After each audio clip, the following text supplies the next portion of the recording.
नमस्कार, मैं हर्ष तुंदा मित्र अज एक बारी परती हाजिर होई तुंदे सारे अगे लइयै एक और निक्की जी कहानी। ते उम्मीद करो मेरी ये कहानी भी तुसें शैल लगे। जे शैल लगग तो लाइक शेयर कमेंट जरूर करो और अपने इस वीर का हौसला जरूर बधाओ। तो आओ भी मैं तुसें सुना अज की कहानी। कहानी बड़ी मज़ेदार है, इसी ध्यान कन्नै सुनियो।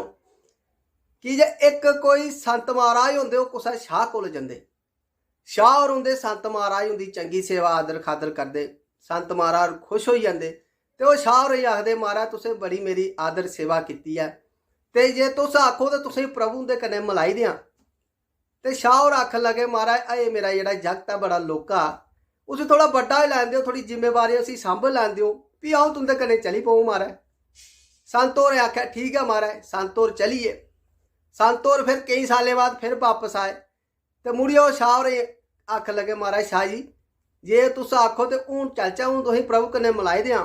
तो शाह होर आखन लगे, महाराज मेरे जागते का ब्याह अगले महीने, तो मैं चाहना कि ब्याह श्याह होई जा जागते का, भी अऊं चली पऊं। संत होरें आखेआ ठीक है महाराज। संत होर फिर चलिए। संत होर फिर कोई 2-3 सालें बाद आए तो उन्हें मुड़ियै शाह होरें आखेआ कि शाह जी जे तुस आखो तो हूँ चलचै महाराज, मलाई देआं तुसें प्रभु दे कन्नै। तो शाह होर आखन लगे, महाराज साढ़े घर कोई मेहमान होने आह्ला, मी पोतरे दा मूँह दिक्खी लैन दिओ, नहीं तो मेरी दिले दी इच्छा दिलै बिच गै रेही जानी, भी ओहदे बाद अऊं चली पऊं। संत होर भी चलिए महाराज। फिर वो कई सालें बाद आए, अगे शाह होर मरी दे। संत होरें ध्यान कन्नै दिक्खेआ ते जेह्ड़े शाह होर खोता बनिए उत्थे गै बन्ने दे खुट्टिया। ते संत होर उंदे खोते कोल गए, ओहदे कन्नै आखन लगे, महाराज हून ते तुस खोता बनी दिओ, ते जे हून आखो तो हून तुसें मलाई देआं प्रभु दे कन्नै। ते शाह होर आखन लगे, महाराज इत्थे कम्म बड़ा, जे मैं चली जा तो मेरे मुड़े ने मेरी जगह कोई होर खोता लेई औना, तो उन्हें खानी ज़्यादा तो कम घट्ट करना, मेरे पुत्र का कितना नुकसान होना, महाराज मैं अजे नहीं जा सकता। संत होर फिर चलिए। फिर कई सालें बाद वापस आए, अगे खोता भी मरी दा, तो शाह होर कुत्ता बनिए डोडी बैठे दे। तो संत होर उत्थे गए शाह हुंदे कोल, उन्हें आख्या, महाराज हुंदे तुस कुत्ता बनी दे हो, हूँ आखो जे हूँ तुसें प्रभु दे कन्नै मलाई देआं।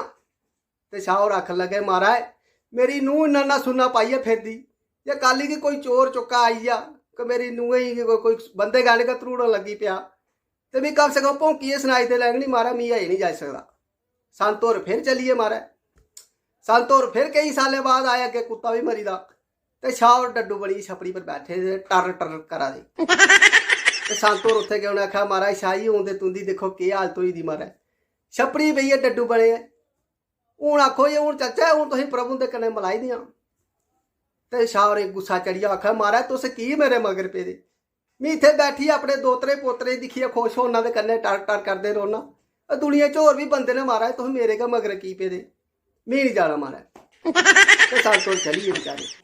ते आखने का मतलब है इस कहानी का सार है कि हर कोई एक दूए गी दस्सने वास्ते ना लगे दा 24 घंटे, कोई मंदरे कोई कुदै प्रभु दे मत्थे टेका दा, इ'यै आखदा महाराज अस दिले दे साफ हाँ, भगवान सानू चुक्की लै अपने चरने स्थान दे। मगर जी रियलिटी जी सही गल है ना, इस दुनिया के मोह माया की छड्डियै ना वो प्रभु कोल जाना कोई नहीं चाहता।